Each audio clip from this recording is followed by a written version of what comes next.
جیسا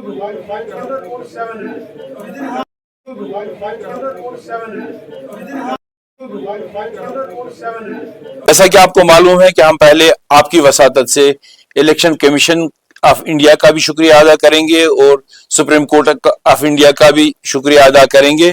کئی برسوں کے بعد جس طریقے پر لوگ انتظار کر رہے تھے یہاں پہ ہمیں اس جمہوری نظام میں اپنے رائے دہندگی کا موقع ملنا چاہیے, اپنی حکومت ملنی چاہیے, اس کا شاید یہی وجہ ہے کہ ہماری بات آگے پہنچتی نہیں تھی.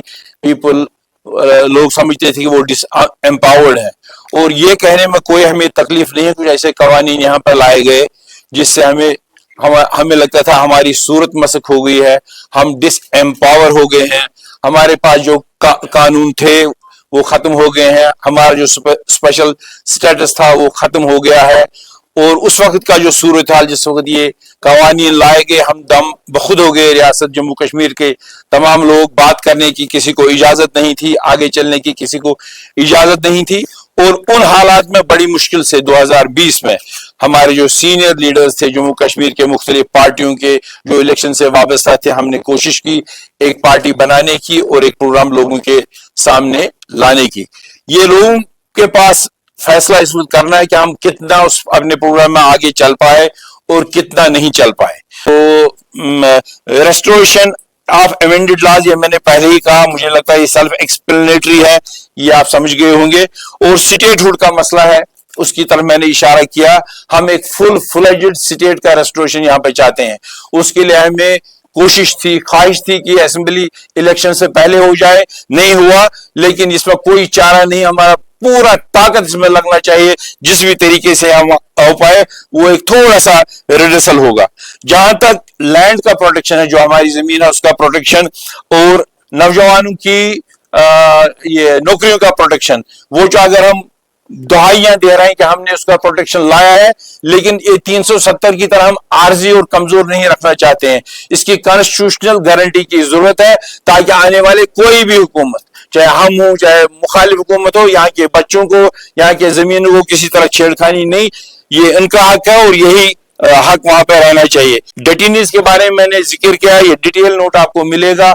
ہم یہ چاہتے ہیں جو باہر کے جیلوں میں وہ واپس آئیں, جن کے خلاف کوئی زیادہ ہینیس کرائمز ہیں ان کو چھوڑا جائے, جن کے خلاف معمولی ایف آئی آر ہے اور لیکن ابھی تک بھی ان کو 26 جنوری کو پرائم منسٹر کے دن پہ 15 اگست کو تھانوں میں 3 دن 4 دن یاترا کے دنوں پہ ان کو بلایا جا رہا ہے, وہ ختم کیا جانا چاہیے. اور اس کے ساتھ ساتھ یاترا کے روز ہر جگہ تلاشی, گاڑی روکو, ہمارا خوش آمدید ہے یاتریوں کو, ہم ان کے محافظ ہیں, سرکار بھی ان کی محافظ ہے, لیکن not at the cost of locals. ان کو بھی ایک ٹورزم ریلیٹڈ ایک ماحول بنانے کی ضرورت ہے. چیف منسٹر کے پاورز کا میں نے پہلے ہی ذکر کیا. آنے والا چیف منسٹر آج کے قانون کے مطابق کوئی طاقت نہیں رکھتا ہوگا, اس کے لیے بھی ہم کام کریں گے. پاور سپلائی کا بہت ہی یہاں مسئلہ ہے. 2 سال سے نہ سردی میں پانی ملتا ہے, پاور ملتا ہے, نہ ونٹر میں پانی ملتا ہے. ریٹ 200 400 1200 1500, جو ہم میٹرز نہیں ہے وہاں 1500 بھی ٹچ کر گئی. اور میٹر ایریاز میں سمارٹ میٹرز کا جہاں پہ وعدہ تھا وہاں پہ بھی بجلی کی دقت ہے.